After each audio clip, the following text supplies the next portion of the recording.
I'm joined now by Terry Galloway, who's leading the campaign to make care experience a protected characteristic. What does that actually mean, Terry?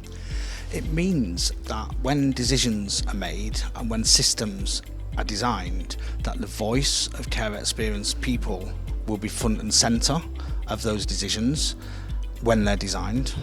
It will give voice to care experienced people through equality impact assessments, and it'll spread way beyond the children's social care sector, because we're at this conference today and these people here are the converted. It's the people outside of this conference, outside in the Department for Health, in the NHS, in Justice, in all those other organisations that has a real impact on care experienced people. It's those people that need to hear our voice, and unless there's a mechanism so that they can hear our voice, then we will never be heard. But when they do hear our voice, then we will get the change that we need. So just give us an idea, if your campaign is successful, what impact will that make on young people's lives?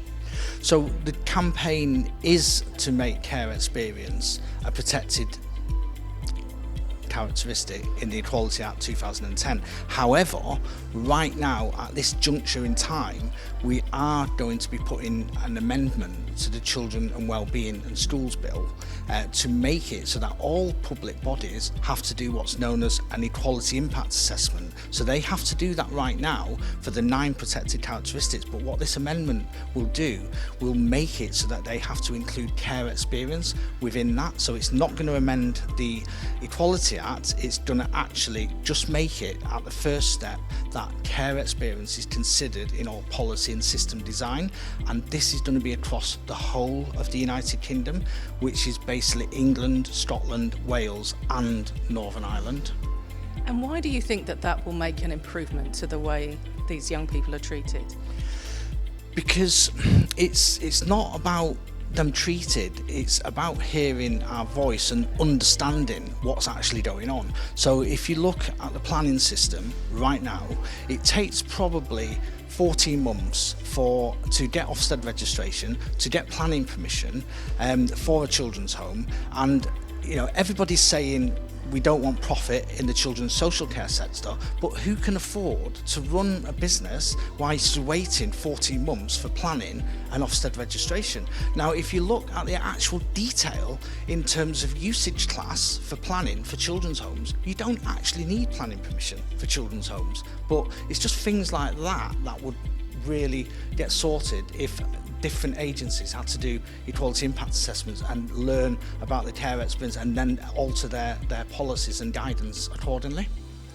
So just finally, if you were a young person and that this was now seen as a protected characteristic, what would that mean for you? There is a narrative that it will stigmatise. Making care experience a protected characteristic will stigmatise people because they have to wave this flag and say, I'm care experienced to get this service. Now, when I started this campaign, this was all about care experienced people, because I've been through the care system myself, I've experienced the trauma, my family have experienced the trauma, and it was about us. But the more I've gone through it, I've realised if you can fix it for the most vulnerable, if you can fix those systems for the most vulnerable, then all boats rise, and that then means that you don't have to wave a flag because everybody will have equality, and that's what the aim of this campaign is. And final question, how important do you think an event like this is today that's been organised by Fatima? It's crucial. It's an event that's bringing everybody together, and so far we've heard what's wrong with the system, but what we need to know and what we need to get behind is how can we make this system systemically change for the better for care experienced people.